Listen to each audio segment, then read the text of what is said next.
After a battle in ancient Egypt, one of the most important men on the field wasn't a soldier. He was an accountant, and his job was to count the hands. Every enemy a soldier killed, he proved by cutting off the right hand and turning it in. More hands meant more reward. The pile in front of the scribe was a body count you could hold. For 3,000 years, Egypt was one of the longest surviving powers on earth. And the thing that kept it alive wasn't just the Nile, or the gods, or the pharaohs. It was the army. An army that borrowed the chariot from its enemies, fought the largest chariot battle in history, signed the world's first peace treaty, and survived an apocalypse that wiped out nearly every other civilization on earth. Today we're counting down 20 things about how Egypt made war. If you like the strange corners of history, subscribe. Let's go. Number 1.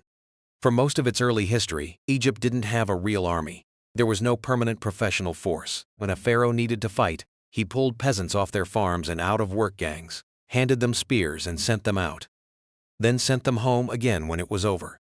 The most powerful kingdom on earth defended itself, for centuries, with part-time farmers. Number 2. And then foreigners conquered them.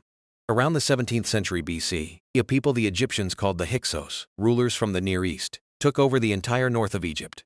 They did it with technology Egypt didn't have: bronze weapons, powerful new bows, and the chariot. For the first time in memory, Egypt was ruled by outsiders. The humiliation reshaped the country forever. Number 3. So Egypt stole the chariot from its conquerors and made it better. After driving the Hyksos out, the Egyptians took the war chariot and refined it into something lighter and faster. A two-man platform, one driver, one archer, built for speed. It became the tank of the Bronze Age, and Egypt used it to stop being a victim and start building an empire. Number 4. Their most important weapon was a bow that took years to build. The composite bow was laminated from wood, animal horn, and sinew, glued and cured over a long time. It was harder to make than a simple bow, but it hit far harder and shot much farther. Combined with the chariot, it let Egyptian archers rain arrows on enemies who couldn't even reach them. Number 5. Their signature weapon looked like a farm tool. The khopesh was a sword with a curved, sickle-shaped blade, descended from a harvesting scythe, designed to hook an enemy's shield aside and hack past it.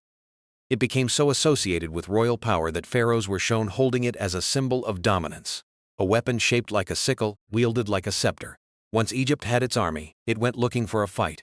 And one king turned it into the greatest war machine the ancient world had ever seen. Number 6.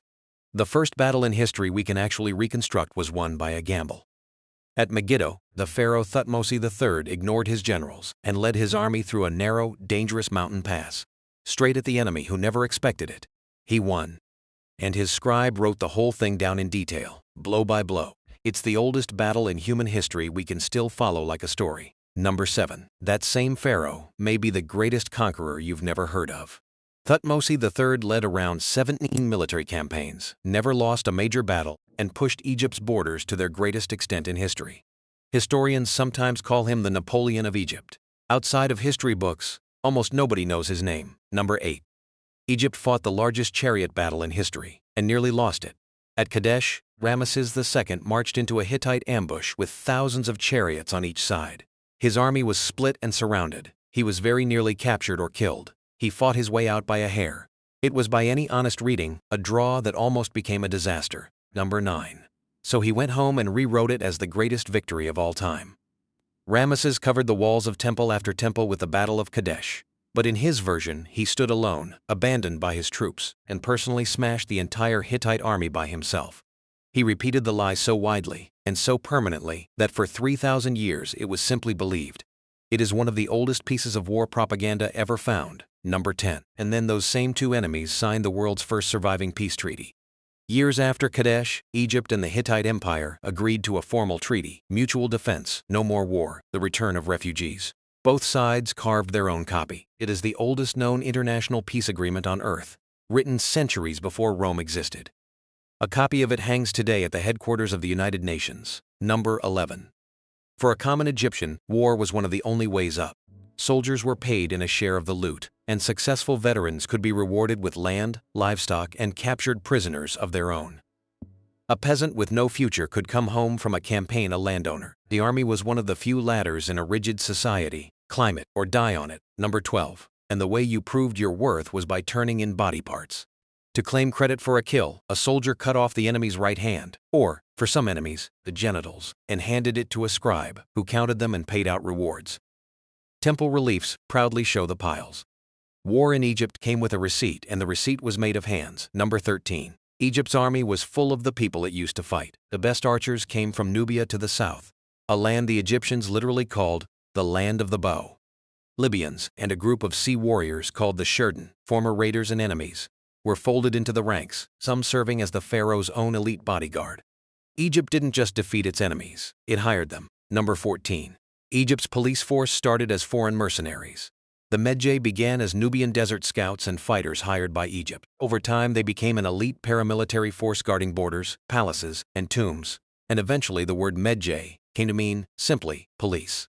The people who kept order in Egyptian cities were descendants of hired foreign soldiers. But the army didn't only fight in the open. It built things to hold ground, things that look like they're from the wrong 1,000 years. Number 15.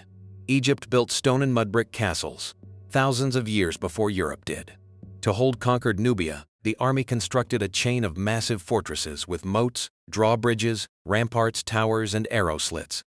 If that sounds like a medieval European castle, it's because it has almost all the same features, built more than 2,000 years earlier. Egypt was defending its borders with castle warfare before most of the world had cities. Number 16. Their army marched under the banners of gods.